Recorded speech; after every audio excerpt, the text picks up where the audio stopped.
VK Mishra present. हमारे channel पे बने रहने के लिए हमारे चैनल को लाल बटन दबा करके सब्सक्राइब करें और साथ में बेल आइकन घंटी दबाएं। जय श्री राधे कृष्ण। आप सभी का हमारे YouTube चैनल पे बहुत बहुत स्वागत है। यूं ही ज्ञानवर्धक जानकारियाँ प्राप्त करने के लिए हमारे इस चैनल को लाल बटन दबा करके सब्सक्राइब करें, साथ में बेल आइकन घंटी दबाएं ताकि मेरे वीडियो का नोटिफिकेशन आपके पास सबसे पहले पहुंचे। आइए आज सुनते हैं गुरुवार व्रत की कथा। गुरुवार का दिन भगवान विष्णु, भगवान बृहस्पति, माता लक्ष्मी का दिन माना गया है। जो भी सच्ची श्रद्धा के साथ गुरुवार का व्रत करते हैं या कथा श्रवण करते हैं, उन्हें अनंत गुना पुण्य फलों की प्राप्ति होती है। आज गुरुवार ज्येष्ठ माह की पूर्णिमा तिथि के दिन गुरुवार पड़ रहा है, इसलिए इस दिन का और भी ज्यादा महत्व बढ़ जाता है। पूर्णिमा तिथि का दिन स्नान और दान के लिए विशेष महत्व बताया गया है और इस दिन खास करके भगवान विष्णु और माता लक्ष्मी का जो भी भक्त सच्ची श्रद्धा के साथ व्रत और पूजन करते हैं, कथा श्रवण करते हैं, उन्हें अनंत गुना पुण्य फलों की प्राप्ति होती है। गुरुवार के दिन भगवान बृहस्पति का पूजन करना चाहिए। इस दिन सुबह ब्रह्म मुहूर्त में उठ करके अपने सभी नित्य क्रियाओं से निवृत्त होकर के शुद्ध वस्त्र धारण करके भगवान सूर्य देव को सबसे पहले अर्घ्य प्रदान करें। उसके बाद केले के वृक्ष में जाकर के गुड़ मिश्रित जल डाले तो यह बहुत ही लाभकारी होगा। केले के वृक्ष के नीचे पहले चारों तरफ साफ सफाई का ध्यान रखें, अच्छे से साफ करके उसके बाद फिर उस जगह पे गंगा जल का छिड़काव करें। उसके बाद फिर भगवान बृहस्पति व्रत का पूजन करें। सबसे पहले तो जल देने के बाद फिर भगवान को धूप और दीप दिखाएं, अनेक प्रकार का नैवेद्य अर्पित करें तो यह बहुत ही लाभकारी होता है। भगवान बृहस्पति को पीला नैवेद्य अर्पित किया जाता है। इन्हें विशेष करके गुड़ और चने के दाल का भोग लगाया जाता है, इससे प्रभु प्रसन्न होते हैं। उसके बाद केले के वृक्ष की 5 परिक्रमा करें और फिर भगवान बृहस्पति व्रत गुरुवार व्रत का कथा श्रवण करें तो इससे अनंत गुना पुण्य फलों की प्राप्ति होती है। जो भी सच्ची श्रद्धा के साथ गुरुवार का व्रत करते हैं, उन्हें समस्त प्रकार के सुखों की प्राप्ति होती है। तो आइए सुनते हैं गुरुवार व्रत की कथा। तो बोलिए प्रेम से भगवान विष्णु की जय, माता लक्ष्मी की जय। बहुत समय पहले की बात है कि प्राचीन काल में एक बहुत ही निर्धन ब्राह्मण रहते थे। उनके पास कोई संतान न थी। वह नित्य पूजा पाठ किया करते थे और उनकी स्त्री ना तो कभी स्नान करती थी और ना ही किसी देवी और देवता का पूजन करती थी। इस कारण ब्राह्मण देवता बहुत दुखी रहते थे। अपनी पत्नी को बहुत समझाते किंतु उसका कोई परिणाम न मिलता। भगवान की कृपा से ब्राह्मण के यहाँ एक कन्या का जन्म हुआ। कन्या बड़ी होने लगी। प्रातः स्नान करके वह भगवान विष्णु का जप किया करती थी। बृहस्पति वार का व्रत भी करने लगी। पूजा पाठ समाप्त कर पाठशाला जाती तो अपनी मुट्ठी में जौ भरकर ले जाती थी और पाठशाला के मार्ग में डालती चली जाती थी। लौटते समय वही जौ स्वर्ण का यानी कि सोने का बन जाता था तो उसे वह बीन कर अपने घर ले आती थी। एक दिन वह बालिका सूप में उन सोने के जौ को फटक कर साफ कर रही थी कि तभी उसकी माँ ने देख लिया और कहा कि हे बेटी, सोने के जौ को फटकने के लिए सोने का सूप भी तो चाहिए। फिर दूसरे गुरुवार का दिन आया। कन्या ने व्रत रखा और बृहस्पति देव से सोने के सूप देने की उनसे प्रार्थना की और कहा कि हे प्रभु, यदि सच्चे मन से मैंने आपकी पूजा की हो तो मुझे सोने का आप सूप प्रदान करो।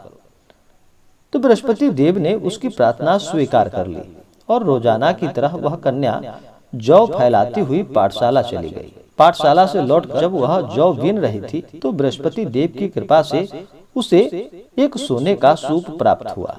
उसे वह लेकर अपने घर आ गई और उसमें जौ साफ करने लगी, परंतु उसकी माँ का वही रंग ढंग रहा। एक दिन की बात है, कन्या सोने के सूप में जब जौ को साफ कर रही थी, उसी समय उस नगर का राजकुमार वहां आया। कन्या के रूप और सौंदर्य को देखकर वह मंत्रमुग्ध हो गया, उस पे मोहित हो गया और फिर वह राजमहल आकर भोजन तथा जल का उसने त्याग कर दिया। तब उसके पिता राजा को जब राजकुमार द्वारा अन्न और जल त्यागने की समाचार प्राप्त हुई तो वह अपने मंत्रियों के साथ वह अपने पुत्र के पास गया और पूछा कि हे पुत्र, तुम्हें किसी बात का कष्ट है या किसी ने तुम्हारा अपमान किया है अथवा कोई और कारण है, तुम मुझसे बताओ, मैं वही कार्य करूंगा जिससे तुम्हें प्रसन्नता की प्राप्ति हो। अपने पिता की बातें सुनकर राजकुमार बोला कि हे पिताजी, मुझे किसी बात का दुख नहीं, किसी बात का कष्ट नहीं और ना ही किसी ने मेरा अपमान किया है, परंतु मैं उस लड़की के साथ विवाह करना चाहता हूँ जो लड़की सोने के सूप में जौ को साफ कर रही थी। फिर राजकुमार ने उस लड़की के घर का पता अपने पिता को बताया। फिर राजा के आदेश पर वहां से मंत्री उस लड़की के घर चले गए। मंत्री ने ब्राह्मण के समक्ष राजा की ओर से निवेदन किया। फिर कुछ ही दिनों के बाद ब्राह्मण की कन्या का विवाह राजकुमार के साथ संपन्न हो गया। कन्या के घर से जाते ही ब्राह्मण के घर में पहले की भांति गरीबी का निवास हो गया। एक दिन दुखी होकर ब्राह्मण अपनी पुत्री से मिलने गए। बेटी ने पिता की अवस्था को देखा और अपनी माँ का हाल अपने पिता से पूछा। ब्राह्मण ने सभी हाल कह सुनाया। कन्या ने फिर बहुत सा धन देकर अपने पिता को वहां से विदा किया, लेकिन कुछ दिनों के बाद फिर वही हाल हो गया। ब्राह्मण फिर अपनी कन्या के यहाँ गया और सभी हाल कहा। तो पुत्री बोली कि हे पिताजी, आप माता जी को यहाँ लेकर के आओ, मैं उन्हें यह विधि बता दूंगी जिससे कि गरीबी दूर हो जाए। ब्राह्मण देवता अपनी स्त्री को साथ लेकर अपनी पुत्री के पास राजमहल पहुंचे तो पुत्री अपनी माँ को समझाने लगी, हे माँ, तुम प्रातः काल स्नान आदि करके विष्णु भगवान का पूजन करो और बृहस्पतिवार का व्रत करो तो सब दरिद्रता दूर हो जाएंगी। परंतु उसकी माँ ने उसकी एक भी बात ना मानी और फिर प्रातः काल उठकर अपने पुत्री के बच्चों का जूठन वह खाने लगी। एक दिन उसकी पुत्री को उस पर बहुत गुस्सा आया। उसने अपनी माँ को एक कोठरी में बंद कर दिया और प्रातः उसे स्नान आदि करा करके पूजा पाठ करवाया तो उसकी माँ की बुद्धि ठीक हो गई। इसके बाद वह नियम से रोज पूजा पाठ करने लगी और प्रत्येक बृहस्पतिवार को व्रत करने लगी। इस व्रत के प्रभाव से मृत्यु के बाद वह स्वर्ग को गई। वह ब्राह्मण भी सुख पूर्वक इस लोक का सुख भोग कर अंत में स्वर्ग को प्राप्त हुआ। बृहस्पति देव सभी प्रकार की मनोकामनाओं को पूर्ण करने वाले हैं। जो सद्भावना पूर्वक बृहस्पतिवार का व्रत करता है एवं कथा को पढ़ता है या सुनता है और दूसरों को भी सुनाता है तो भगवान बृहस्पति देव उसकी सभी मनोकामनाएं पूर्ण करते हैं और उसकी सदैव रक्षा करते हैं। हे भगवान बृहस्पति, जिस प्रकार आपने उस ब्राह्मण और ब्राह्मणी के ऊपर अपना कृपा करते हुए उसे सभी प्रकार से सुख और समृद्धवान बनाया, हे भगवान बृहस्पति, आप इसी प्रकार से आपका जो भी व्रत करे, आपका जो भी पूजन करे, आपके व्रत का जो भी कथा श्रवण करे, हे भगवान बृहस्पति, आप सदैव उन्हें स्वस्थ और खुशहाल रखना और सभी प्रकार से सुख और समृद्धि को प्रदान करना। तो बोलिए प्रेम से भगवान बृहस्पति की जय, भगवान विष्णु की जय, माता लक्ष्मी की जय। इस बार ज्येष्ठ माह पूर्णिमा तिथि के दिन यह गुरु बृहस्पति का व्रत किया जा रहा है। इसका और भी ज्यादा महत्व बढ़ गया है। इस बार ज्येष्ठ पूर्णिमा का व्रत 24 जून 2021 दिन गुरुवार को मनाया जा रहा है। जो भी भक्त इस दिन सच्ची श्रद्धा के साथ जाकर के गंगा में स्नान करते हैं और जो गंगा स्नान नहीं कर पाते हैं उन्हें चाहिए कि घर के जल में ही थोड़ा सा गंगा जल मिला करके इस दिन स्नान करना चाहिए।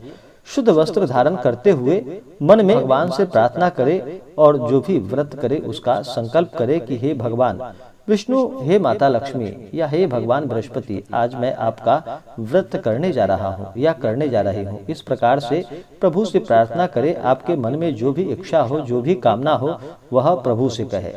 पूर्णिमा तिथि के दिन दिन भर व्रत उपवास रहते हुए भगवान का 2 समय पूजन करें। पूर्णिमा तिथि के दिन खास करके विशेष करके अगर आप सत्यनारायण स्वामी का पूजन करते हैं, भगवान बृहस्पति व्रत का कथा गुरुवार का दिन है, अगर श्रवण करते हैं तो इससे अनंत गुना पुण्य फलों की प्राप्ति होती है। ज्येष्ठ पूर्णिमा के दिन बहुत से जगहों पर इस दिन वट पूर्णिमा का व्रत भी किया जाता है। वट पूर्णिमा व्रत महिलाएं अखंड सौभाग्य की प्राप्ति के लिए करती हैं। इस दिन भी वट सावित्री व्रत के जैसा है, इसमें पूजन किया जाता है। वट वृक्ष के नीचे बैठ करके महिलाएं वहां पूजन करती हैं, जिससे कि अखंड सौभाग्य की प्राप्ति होती है। तो आशा करता हूं कि यह जानकारी आपको अच्छा लगा हो। ऐसे ही ज्ञानवर्धक जानकारियां प्राप्त करने के लिए हमारे इस चैनल को लाल बटन दबा करके सब्सक्राइब करें, साथ में बेल आइकन घंटी दबाएं ताकि मेरे वीडियो का नोटिफिकेशन आपके पास सबसे पहले पहुंचे। वीडियो को लाइक और अपने मित्रों तथा दोस्तों के साथ शेयर करें। सुखी रहें और स्वस्थ रहें। जय श्री राधे कृष्ण। धन्यवाद।